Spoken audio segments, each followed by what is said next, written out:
Ciao, sono Caruso. Oggi ti voglio parlare un po' di meditazione, dove e come.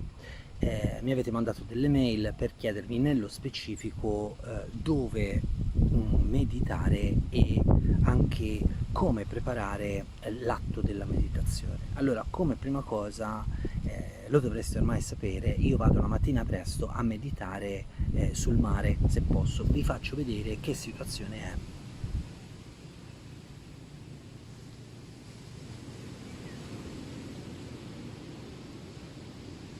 Ok, come avete potuto vedere, la situazione è molto quieta. Ehm, Dove meditare? Usualmente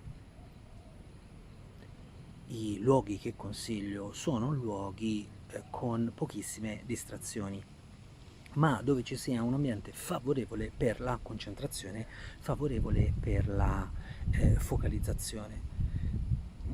Le prime cose che si insegnano proprio a chi sta iniziando: spegnete il cellulare, spegnete le televisioni, cercate di abbattere tutte quante le distrazioni, per esempio luci intermittenti o comunque troppo caldo, troppo freddo o qualsiasi tipo di cosa che possa capitare durante la vostra meditazione. Poi magari, diventando più bravi, riuscirete anche a comprendere che, sebbene possano succedere degli imprevisti, ma il vostro, tra virgolette, stato meditativo rimane stabile e quindi insomma non ci sono problemi nemmeno a meditare con persone, con rumori. Insomma, piano piano riuscite a raggiungere, lo rimetto tra virgolette, lo stato meditativo, e quindi a focalizzare la vostra attenzione e avere sempre più consapevolezza anche in ambienti rumorosi. Ma il mio consiglio è di partire sempre con ambienti favorevoli. Quali sono? Quelli senza distrazioni.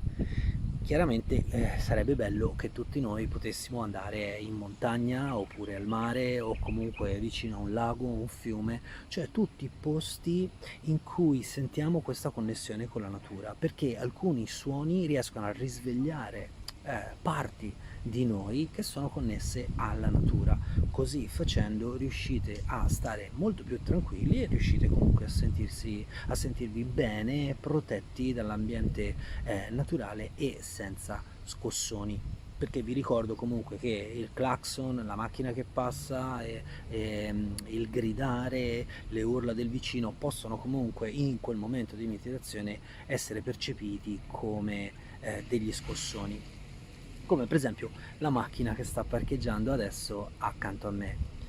L'altro discorso è quando meditare. Io preferisco farlo la mattina presto, come molte delle persone fanno quando si approcciano alla meditazione. Però è chiaro che se non avete tempo, se la mattina presto per voi è un limite perché magari già dovete fare tante cose, ritagliatevi uno spazio di tempo, almeno 10 minuti, un quarto d'ora come minimo, che sia distante dai pasti, in modo che non ci sia né fame né digestione coinvolta, anche perché avere già il vostro corpo che vi rema contro può essere controproductivo, anzi controproducente. Chiaramente ci sono degli orari migliori e peggiori. Per esempio, quando c'è tanta luce durante il giorno è un po' più difficile meditare, perché si tende a vedere di più, siamo più distratti e anche con le palpebre chiuse comunque sia vediamo la differenza fra le ombre e la luminosità. Io che ogni tanto ho, diciamo così, passato la mattina e sono arrivato magari in spiaggia alle 11, insomma, le persone ci sono, ti passano davanti, e ogni volta che ti passano davanti ti fanno ombra e poi dopo rivedi luce, ombra e rivedi luce.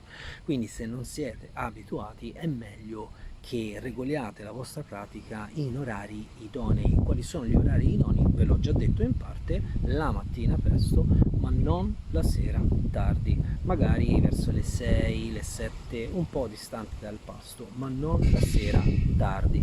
Magari vi piace, però potrebbe distrarvi tantissimo, perché a un certo punto cominciamo ad essere molto stanchi della giornata e potremmo cominciare ad avere un po' di sonnolenza. La sonnolenza tende a far sì che noi ci addormentiamo, non siamo presenti in noi stessi, non riusciamo a focalizzare la nostra attenzione esattamente come vorremmo sul tema che stiamo meditando. Ecco, più o meno le cose da sapere sono queste. Adesso tocca a voi metterle in pratica, perché vi ricordo In meditazione si può continuare a parlare per il resto della nostra vita, ma finché non praticate niente accade.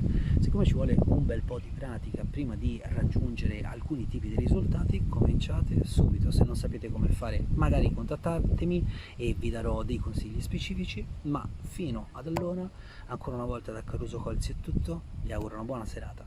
A presto.